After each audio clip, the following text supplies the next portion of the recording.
ഈ തെരഞ്ഞെടുപ്പിൽ ഏറ്റവും വലിയ പ്രത്യേകതയുണ്ടായത് ബി ജെ പിക്ക് ഒരു സീറ്റ് നേടാൻ കഴിഞ്ഞു എന്നുള്ളതാണ്. കേരളത്തിൽ ഒരു പാർലമെൻറ്റ് സീറ്റ്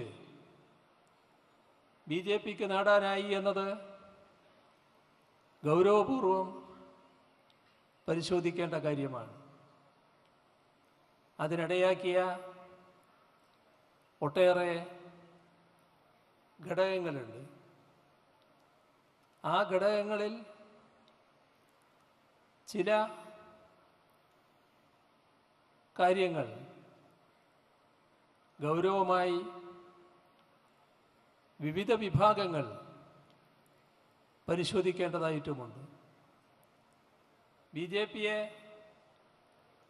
തെരഞ്ഞെടുപ്പ് വിജയത്തിനായി സഹായിച്ച ശക്തികൾ അവരെ നല്ല രീതിയിൽ ചിന്തിക്കണം. സ്വീകരിച്ച നിലപാട് ശരിയായോ എന്ന്. ബി ജെ പിയുടെ ഉന്നതർ മാത്രമല്ല, ഭരണതലത്തിലുള്ള ഉന്നതരും ഇത്തരം ചില വിഭാഗങ്ങളുടെ മേധാവികളുമായി ചർച്ച ചെയ്തു എന്നതും രഹസ്യമായ കാര്യമല്ല.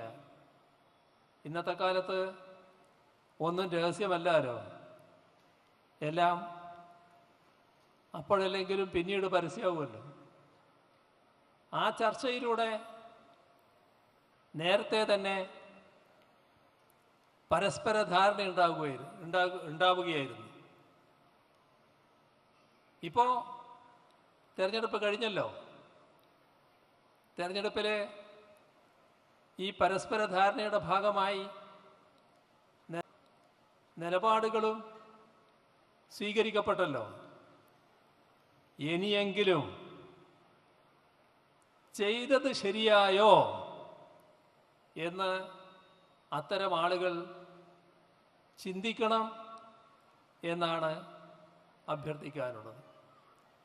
ഞങ്ങൾക്കറിയാം, ഞങ്ങളോട്, അതായത് ഇടതുപക്ഷ ജനാധിപത്യ മുന്നണിയോട് എന്തെങ്കിലും പ്രത്യേകമായ വിരോധം വെച്ച് പുലർത്തിയതിൻ്റെ ഭാഗമായല്ല ഇത്തരത്തിലുള്ള ഒരു നിലപാട് മാറ്റം ഉണ്ടായത് എന്ന്. സമ്മർദ്ദങ്ങൾക്ക് വഴങ്ങുകയായിരുന്നു. അവസരവാദപരമായ നിലപാടെടുത്ത് തങ്ങളുടേതായ ചില താല്പര്യങ്ങൾ സംരക്ഷിക്കാൻ ഈ നിലയാണ് വേണ്ടത് എന്ന നിലപാടെടുക്കുകയായിരുന്നു.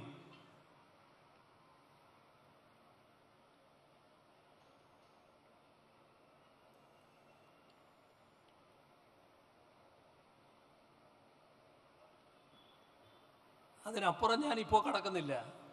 വിവരങ്ങളില്ലാത്തത് കൊണ്ടോ അറിയാത്തത് കൊണ്ടോ അല്ല, അതൊരു ഭംഗിയല്ല എന്നുള്ളത് കൊണ്ട്. കാരണം ഇങ്ങനെ നിലപാടെടുത്തവരെയൊന്നും ഒരു ശത്രുതാ മനോഭാവത്തോടെയല്ല ഞങ്ങൾ കാണുന്നത്. ഇത് തിരുത്തേണ്ട ഒരു കാര്യമാണ്. ശരിയല്ലാത്ത നിലപാടാണ് സ്വീകരിച്ചത്. നമ്മുടെ നാടിൻ്റെ സംസ്കാരത്തിന് ചേരാത്ത നിലപാടാണ് സ്വീകരിച്ചത്. അതുകൊണ്ടാണ് ഇത്തരത്തിൽ പറയാനിടവരുന്നത്. അതുകൊണ്ട് തന്നെ അത്തരം വിഭാഗങ്ങൾ ഗൗരവമായി പരിശോധിക്കുക, ആ പരിശോധനയിലൂടെ കൃത്യമായ നിലപാടെടുത്തു പോവുക.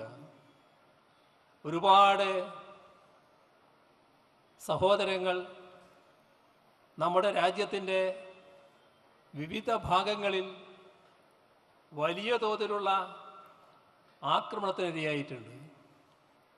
പലതും അവർക്ക് നഷ്ടപ്പെട്ടിട്ടുണ്ട്. സ്വത്തും പണവും വീടും നാടും മാത്രമല്ല, ജീവൻ നഷ്ടപ്പെട്ടവർ ഒട്ടേറെ പേരാണ്. അവരെയെല്ലാം പ്രതിനിധീകരിക്കുന്നു എന്ന് പറയുന്നവർ, അവർക്കെല്ലാം വേണ്ടി നിലകൊള്ളുന്നു എന്ന് പറയുന്നവർ ഇത്തരത്തിലുള്ള ആക്രമണത്തിന് നേതൃത്വം കൊടുത്തവരെ സഹായിക്കുന്ന നിലപാട് ഇവിടെ സ്വീകരിച്ചത് ശരിയായോ? അതാണ് പരിശോധിക്കേണ്ടത്. ആ പരിശോധന വളരെ വേഗം ബന്ധപ്പെട്ട വിഭാഗങ്ങൾ നടത്തും എന്നാണ് പ്രതീക്ഷിക്കുന്നത്.